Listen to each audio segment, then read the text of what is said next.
مسبوق اس شخص کو کہتے ہیں جو شروع سے امام کے ساتھ شریک نہ ہو، بعد میں آ کر شریک ہوا ہے۔ تو وہ آدمی جب امام سلام پھیر دے تو کھڑا ہو کر اپنی بقیہ نماز پوری کرے۔ اگر ایک رکعت نکل چکی ہے تو ایک رکعت پڑھ لے، 2 رکعتیں نکل چکی ہیں تو 2 رکعت پڑھ لے، اور وہ اپنی نماز ثنا یعنی سبحانک اللہم سے شروع کرے گا۔ امام کے سلام پھیرنے کے بعد کھڑا ہوگا اور سبحانک اللہم سے اپنی نماز شروع کرے گا۔ اگر کسی شخص کو معلوم تھا کہ میری رکعتیں رہ گئی ہیں، میں بعد میں آ کر شریک ہوا ہوں، میں مسبوق ہوں، اور اس نے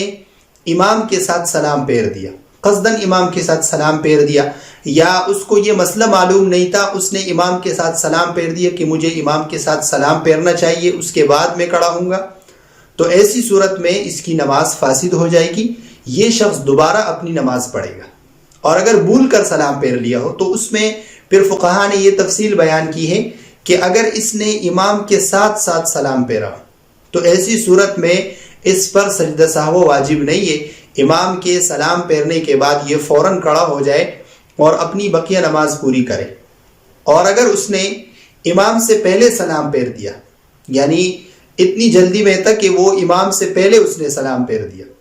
بعد میں اس کو پتہ چلا کہ میری تو ابھی نماز رہتی ہے، تو وہ امام کے سلام پھیرنے کے بعد فوراً کھڑا ہو جائے، اس صورت میں بھی اس پر سجدہ سہو واجب نہیں ہے۔ تیسری صورت یہ ہے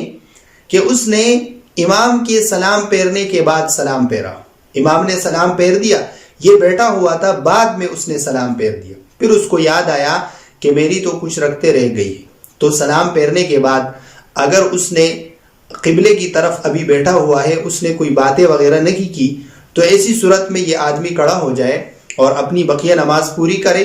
اس صورت میں اس آدمی پر سجدہ سہو واجب ہوگا۔